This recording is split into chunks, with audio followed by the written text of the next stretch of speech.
d'abord, on est en Val de Drône.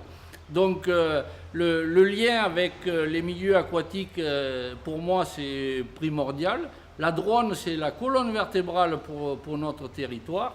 Et l'agriculture est une des composantes essentielles de l'occupation du territoire. Donc travailler en liaison entre la Drône et l'agriculture, c'est quelque chose qui se fait tout naturellement.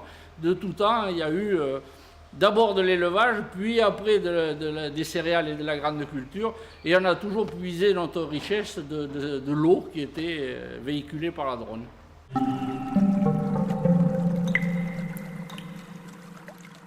En tant qu'irrigant, le premier déblocage, c'est le manque d'eau.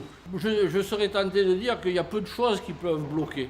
On peut bloquer par décret ou on peut bloquer par régulation, mais c'est tout ce qui peut bloquer.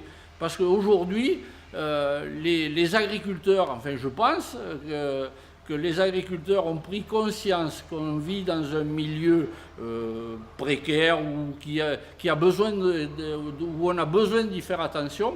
Et donc, dans la mesure où on respecte tout ce qui est préconisé, il n'y a pas de blocage spécifique.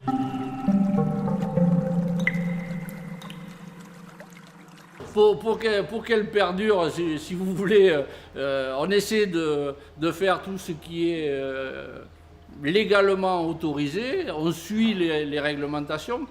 Mais surtout, on essaie de le faire le mieux possible, parce que pour qu'elle perdure, il faut que je puisse en vivre. Et pour que je puisse en vivre, il faut que j'ai quand même une production. Donc, quelque part, on est en train c'est une boucle, et cette boucle, il n'y a rien à faire. Toutes les composantes sont intéressantes et sont indispensables les unes avec les autres.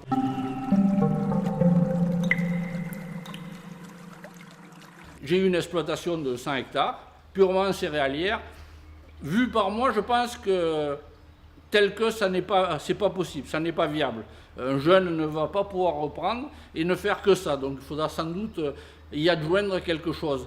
Mais il faut que moi, je lui mette dans les mêmes tout ce qu'il faut pour qu'il puisse réussir. Et ce qu'il faut pour qu'il puisse réussir, c'est ne pas avoir épuisé les sols, ne pas avoir tout matraqué, ne pas avoir détruit la nature, ne pas avoir pensé que de même, il y aurait quelqu'un après nous et qu'on n'est pas le dernier des Mohicans ou le dernier des survivants sur cette planète.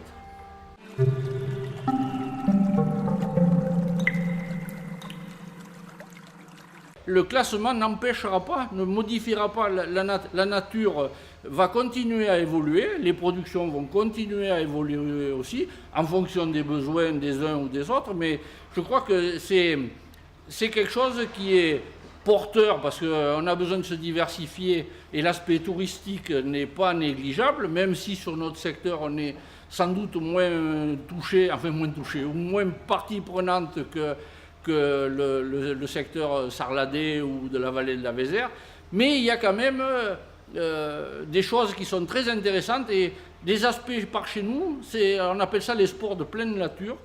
Ce sont des sentiers de randonnée, des sentiers de VTT, du canoë. Il y a plein de choses qu'on peut faire avec ça. Et je crois que c'est ce qui, demain, permettra encore d'avoir de l'activité sur le secteur.